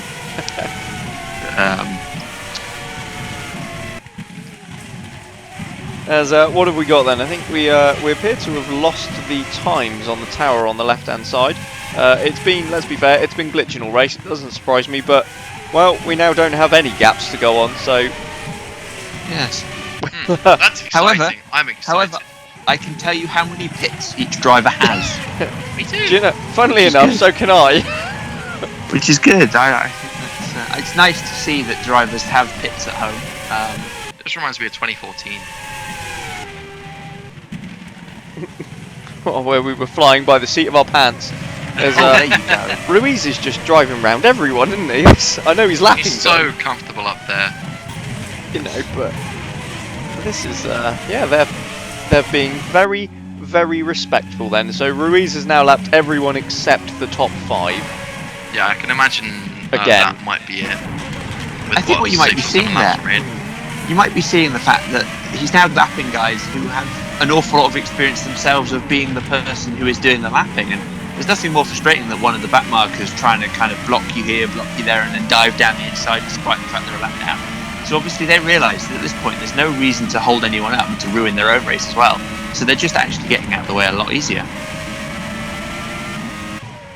Yeah, you're right. I didn't know what else to add to that. They say that if you walk a mile in a man's shoes, that you get to know him better. There's no better way to know how someone feels than to experience lapping someone for yourself. Or if you walk a mile in a man's skin. If you walk a mile in a man's skin, you've probably skinned him and are going to go to prison. Oh, we're going to get caught. I mean, if you walk a mile in his skin, I think there's a good chance you're being caught somewhere along the line. Oh, doesn't... Well, I can walk in the New Forest alone at the middle of the night on April 24th. Then I think there's probably quite a lot of chance of you being murdered. Bearing in mind that's in the past, that's indicative that you've done that before. Down the inside of Thierry Zylander goes Hunter Ryan then. So Ryan is really not impressed that he's lost his potential points finish, but Zylander's coming back at him. Not having any of it. No, he's absolutely not, is he, the Belgian? No, Ryan, he leaves that right to the last minute to back out. Also, Zylander, I know he's on a slightly different strategy. Zylander on the hard tyres compared to, I think, Alvarez on the mediums. Zylander's ahead of his teammate this time. That should give him a bit of a confidence boost. Earlier in the race.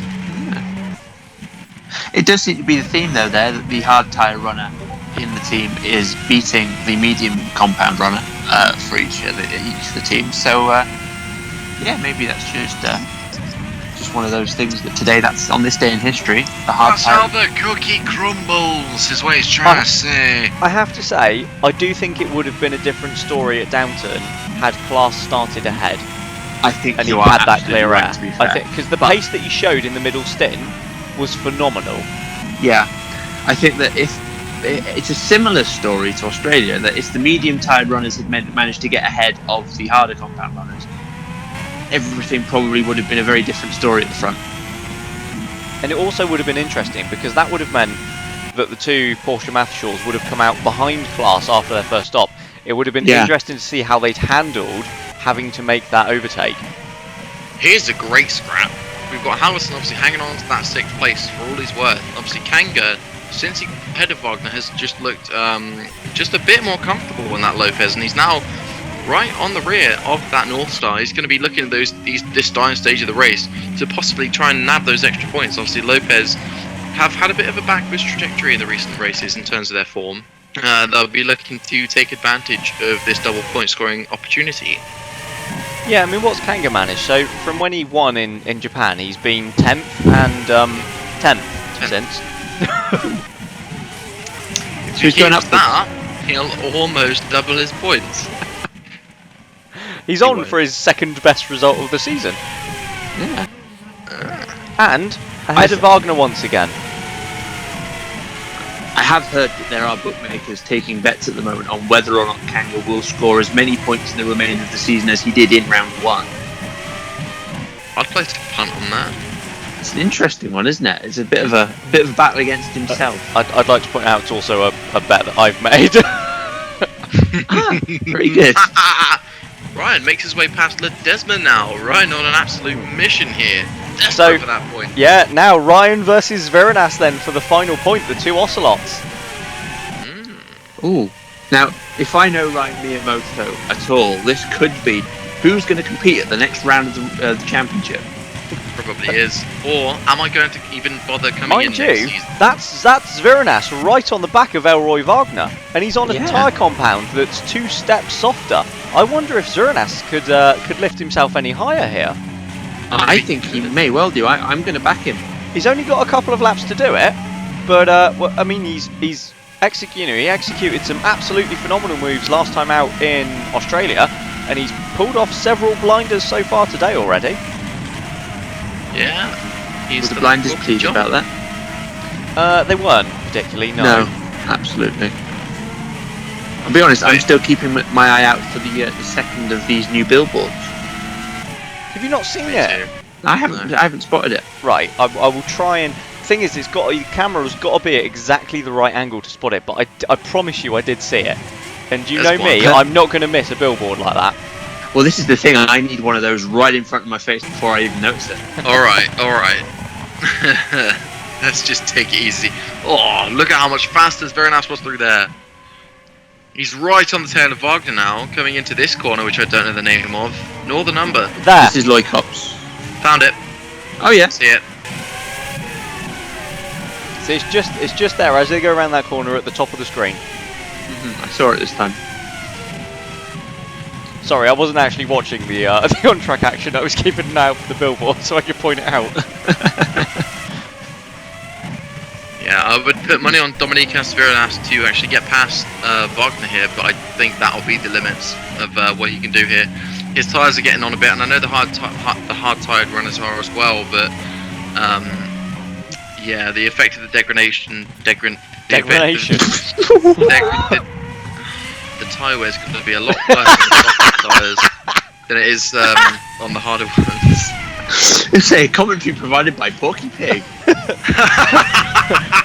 the degraded tyre wear. So it is lap 70. I think someone's pumping laughing gas into this commentary box. Maybe, or alcohol. I wasn't supposed to say that out loud. It's okay, I'm very, very pleased that our sponsor for the Martini sponsorship on the side, I can give you a clue. God, do you remember when I ran Martini? Is it Stella? Absolutely. Yes, you're both right. There's Veranas there looking round the outside of Wagner, but nothing doing. He's only got a handful of laps left. Actually, these guys have been lapped, haven't they? So they've got as many laps left as the race leader. To be fair, he's got a handful of laps for a man who has accidentally chopped 3 of his fingers off. Robert Kubica? Whoa. That was unnecessary. Really interestingly, looking at his Veranas's car, the language of the car going into Loikops there at the top of the circuit.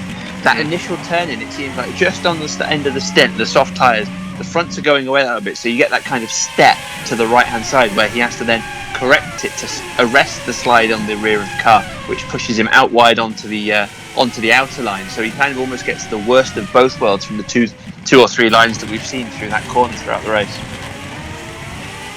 Had not even spotted that. Good spot, Rob. Yes. But EA is. Do you know what? I'm starting to think Veranas might not do this. Having seen the struggle that his front tyres put up through the second part of the lap there, I think you might be right. I think it's just run out of enough grip from the Goodyear tyre. But I also think he's got absolutely no danger whatsoever of being passed by Hunter Ryan. Ryan seems to be quite far behind. You can't even see him in that shot. He's not going the shot. No. To be honest, if you're playing the team game at this point, if you are his Ocelot race engineer, you're basically telling him right now, just dive bomb. Worst case scenario, you knock yourself out and Ryan takes the point from you, so the team has no net loss. Best case scenario, you technically take Wagner out, but we won't talk about that because it's not very sporting. But other than that, or you might gain a second point out of this race. Or if he breaks incredibly late, he could knock Wagner into Perez, into Kanger, into Hamilton, and take a lot of them out. Here's a fun one. I'm cutting across here. Hoskins has been caught right up by Klaas Van Snelheid for the final lap of the V-Prix. Van Snelheid on those very fresh mediums versus kind of old hards for Will Hoskins. It's going to be a little tense for the last lap. I'd be surprised if a move happens. But there we go then. I think that just goes to show how quick those medium tyres could be in clear air. And, absolutely. Wow, I'm regretting my decision to split my strategy now. What you're seeing with Van Snelheid there is it's that exact opposite as Viranas. He's behind the car, he's in the dirty air, but he's placing it, and the car is sitting exactly where he wants it to. I think he will just run out of time, but I think you're absolutely right. I think the mediums might have been the overall best compound for today's race. Yeah, in clear air, where they're not stuck behind those on the hard tyres. The medium didn't seem as though it quite had enough in it to get past those on the hard tyres. Absolutely. Unlike the soft tyre did to, obviously, both those on the hards and mediums. But, no, it's Enrique Ruiz up front. He's on the soft tyres, and he's had clear air. And has absolutely robbed away with it. A couple of spins for his teammate has made it easier than I think it would have been. But Enrique Ruiz then rounds the final corner and wins in South Africa then. Ruiz takes his third victory in 4 races and is already romping away at the top of the championship. Adrian Simon is, well, after those slight misdemeanours, some way behind as Klaas Van Snelheid then still stalking Will Hoskins for 4th place. They've got 1 lap, well, half of 1 lap still to go as Simon rounds the chicane.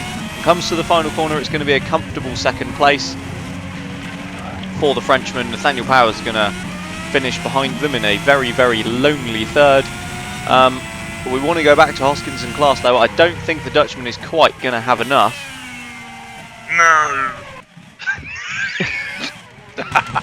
Brilliant insight there from Kermit the Frog. It's very close, but yeah, I think you're right. I think that with 3 or 4 corners to go, it's not looking particularly. Behind them then, Halverson, Kanger, Perez, Wagner, and Zviranas have completed the points positions, I believe. I've got to say, my driver of the day is still going to have to be either Zviranas or Ledesma.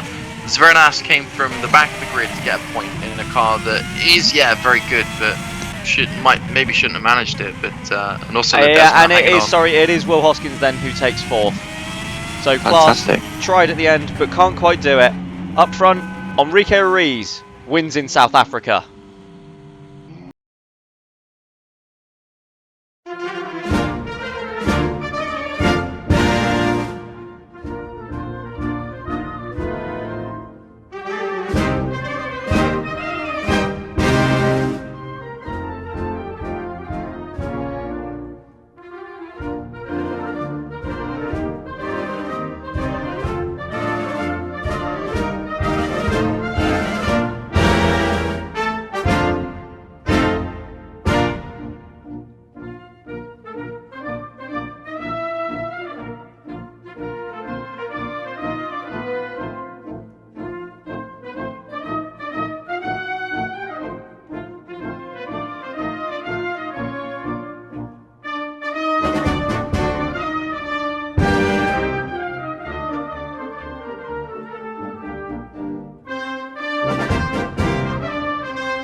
So Enrique Ruiz then makes it 3 in a row with a commanding drive, and for only the second time in Formula Virtual history, it's a Grand Slam, and it's Ruiz again then. Managed it back in Portugal in 2015, and here again, Simon and Powers join him on the podium. They'd only managed it once before this season, now they've done it twice in a row. Elsewhere, Will Hoskins in 4th, and Zviranas recovering to 10th with a phenomenal drive from the Lithuanian.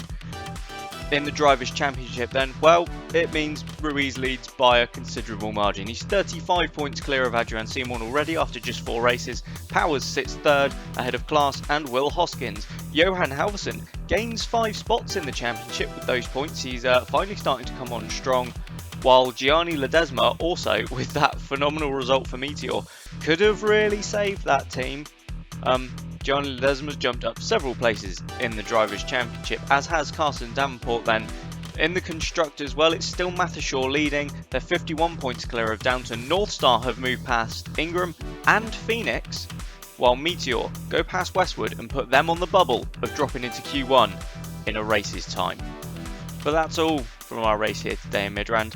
So from me, Lily and Rob, thank you for joining us, and we'll see you next time for round 5 from Silverstone, Great Britain.